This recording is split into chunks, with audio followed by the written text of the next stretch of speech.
BRS ప్రభుత్వంలో current కొనుగోలులో అక్రమాలపై ఏర్పాటైన జస్టిస్ నరసింహారెడ్డి కమిషన్ కు వివరణ ఇచ్చారు మాజీ సీఎం కేసీఆర్. మొత్తం 12 పేజీల్లో తన వివరణను కమిషన్ కు పంపారు. కేవలం రాజకీయ దురుద్దేశంతోనే విద్యుత్ కొనుగోలు అంశంపై కమిషన్ను ఏర్పాటు చేశారని తెలిపారు.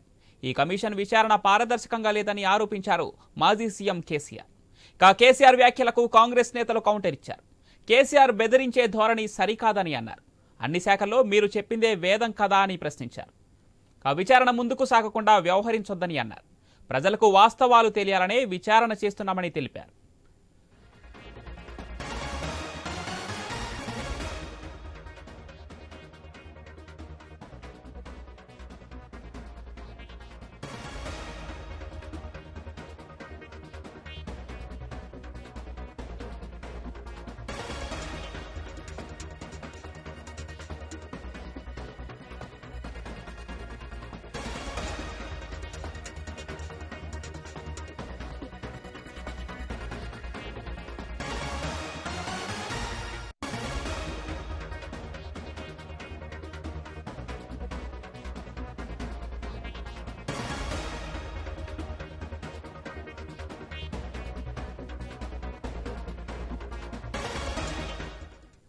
బీఆర్ఎస్ ప్రభుత్వంలో కరెంటు కొనుగోలులో అక్రమాలపై ఏర్పాటైన జస్టిస్ నరసింహారెడ్డి కమిషన్ కు వివరణ ఇచ్చారు మాజీ సీఎం కేసీఆర్.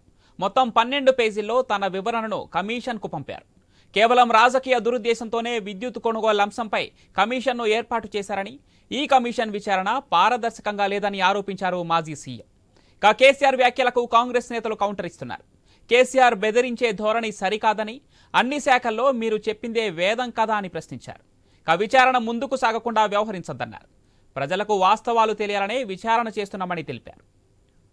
ఇదే అంశానికి సంబంధించి మరింత సమాచారం మా special correspondent Sunil phone line అందిస్తారు. ఎస్ సునీల్.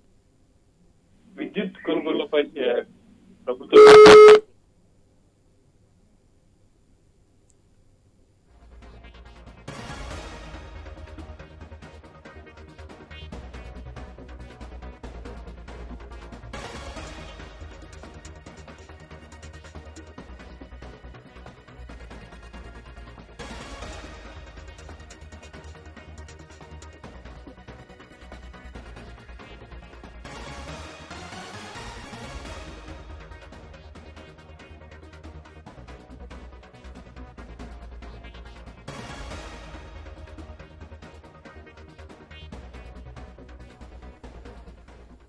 బీఆర్ఎస్ ప్రభుత్వంలో కరెంటు కొనుగోలులో అక్రమాలపై ఏర్పాటైన జస్టిస్ నరసింహారెడ్డి కమిషన్ కు వివరణ ఇచ్చారు మాజీ సీఎం కేసీఆర్.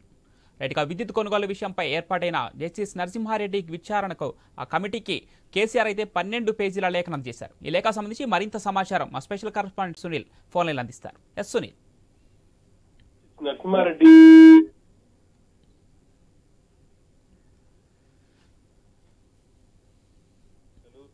కేసీఆర్ కు భయం మొదలైందని చెప్పేసి కూడా వాళ్ళు ఆరోపిస్తున్నారు. గత ప్రభుత్వంలో విద్యుత్ కొనుగోలులో తీవ్ర స్థాయిలో అవినీతి జరిగిందని చెప్పేసి తాము అప్పట్లో ఆరోపించినప్పటికీ ప్రభుత్వాలు పట్టించుకోలేదు. దానికి సంబంధించి ఎటువంటి దర్యాప్తు చేయలేదు. కానీ కాంగ్రెస్ ప్రభుత్వం అధికారంలోకి వచ్చిన తర్వాత ఛత్తీస్గఢ్ నుంచి విద్యుత్ కొనుగోలు విషయంలో అడ్డగోలుగా వ్యవహరించారు అని చెప్పేసి దానికి సంబంధించి ఇప్పటికే ఒక జస్టిస్ నరసింహారెడ్డి నేతృత్వంలో కమిషన్ ఏర్పాటు చేసింది. ఆ కమిషన్ కొంతమందికి నోటీసులు జారీ చేసింది. మాజీ సీఎం కేసీఆర్ కి కూడా నోటీసులు ఇచ్చింది. ఆయన ఈ రోజు సుదీర్ఘంగా నరసింహారెడ్డికి రిప్లై ఇచ్చారు. దాదాపు 12 పేజీల్లో ఆయన అన్ని అంశాలను చాలా అంశాలను ఆయన ప్రస్తావిస్తూ వచ్చారు. రాష్ట్రం ఏర్పడక ముందు ఉన్నటువంటి పరిస్థితి, ఆ రాష్ట్రం వచ్చిన తర్వాత తెలంగాణకు అవసరమైన విద్యుత్ కు సంబంధించి ఇట్లా అన్ని అంశాలను ప్రస్తావించి వచ్చారు. అసలు ఈ కమిషన్ ఏర్పాటు చేయడం కావచ్చు, అదేవిధంగా నరసింహారెడ్డి బాధ్యతల కమిషన్ చైర్మన్ గా తీసుకోవడంపై కూడా ఆయన కొంత అసహనం వ్యక్తం చేశారు ఆ లేఖలో. దానికి సంబంధించి కాంగ్రెస్ నేతలు అయితే తీవ్ర స్థాయిలో విమర్శలు చేస్తున్నారు.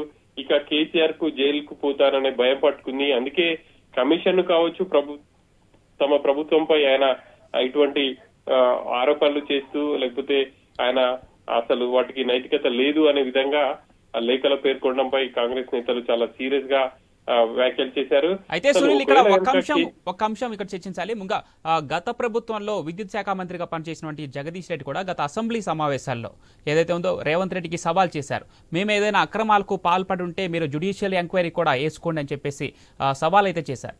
ఈ మేరకు ఇప్పుడున్న ప్రస్తుతం ఉన్న కాంగ్రెస్ ప్రభుత్వం విచారణకు ఆదేశించిన తర్వాత గత మాజీ సీఎం ఈ విధంగా స్పందించడం, దీన్ని ఏ విధంగా చూడొచ్చు? ఇప్పుడు కేసీఆర్ రాసినటువంటి లేఖపై మాత్రం తీవ్ర స్థాయిలో దుమారం వ్యక్తమవుతా ఉంది. అసలు విద్యుత్ కొనుగోలులో కుంభకోణమే లేదు అని చెప్పేసి ఆయన అనడం బట్టి చూస్తుంటే అసలు ఆయన లెటర్ రాసే కంటే కమిషన్ ముందు వచ్చి తన వాదన వినిపిస్తే బాగుండేది, అప్పుడు అందరూ కూడా యాక్సెప్ట్ చేసేవాళ్ళు అని చెప్పేసి కాంగ్రెస్ నేతలు అంటున్నారు. కానీ కేసీఆర్ ఇప్పుడు రాసిన లేకపోయి మిగతా ఇంకా చాలా మంది ఎట్లా స్పందిస్తారు అనేది కూడా చూడాలి. అసలు ఆ కమిషన్ కి ఎటువంటి అర్హత లేదు. ముఖ్యంగా రెగ్యులేటరీ ఇటు న్యాయ ప్రాధికార సంస్థలైన ఈఆర్సీలు వీటికి సంబంధించి ఎంక్వైరీ అవి వెలువరించిన తీర్పులపై ఎంక్వైరీ కమిషన్ ఏర్పాటు చేయడం చట్ట విరుద్ధం.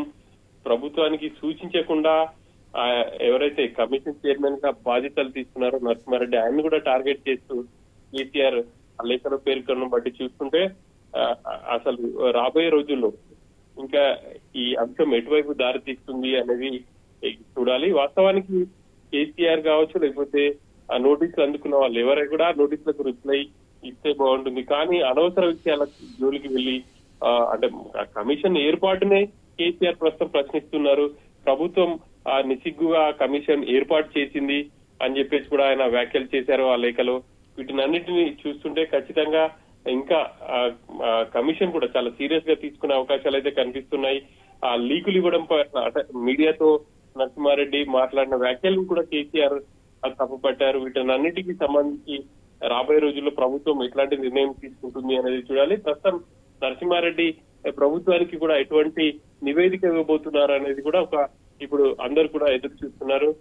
అసలు విద్యుత్ కొనుగోలులో అక్రమాలు జరిగాయా, జరిగితే ఏ సంవత్సరం నుంచి ఏ పీరియడ్ వరకు జరిగాయి, విద్యుత్ ఎంత కొనుగోలు చేశారు అనేది ఈ వివరాలన్నింటినీ కూడా బయటకు వస్తాయి. కాబట్టి కేసీఆర్ వీటికి భయపడే ఇటువంటి లేఖ రాశారు అనేది ఎమ్మెల్సీ మహేష్ కుమార్ గౌడ్ విమర్శలు చేస్తున్నారు. ఖచ్చితంగా ఇప్పుడు విచారణ కమిటీ హెడ్ గా ఉన్నటువంటి జస్టిస్ నరసింహారెడ్డి పైన కేసీఆర్ పలు వ్యాఖ్యలు అయితే చేస్తున్నారు. ఆయన రాజకీయ దురుద్దేశంతోనే ఒక పార్టీకి వత్తాసు పలుకుతున్నారనే విధంగానే కేసీఆర్ మాట్లాడుతున్నారు. అంటే ఒక జస్టిస్ అంటే ఒక న్యాయమూర్తి హోదాలో ఉన్నటువంటి ఆయన్ని విచారణ కమిటీకి హెడ్ గా ఉన్నటువంటి జస్టిస్ నరసింహారెడ్డిని ఈ విధంగా అనడం కేసీఆర్, దీన్ని ఏ విధంగా చూడాలి?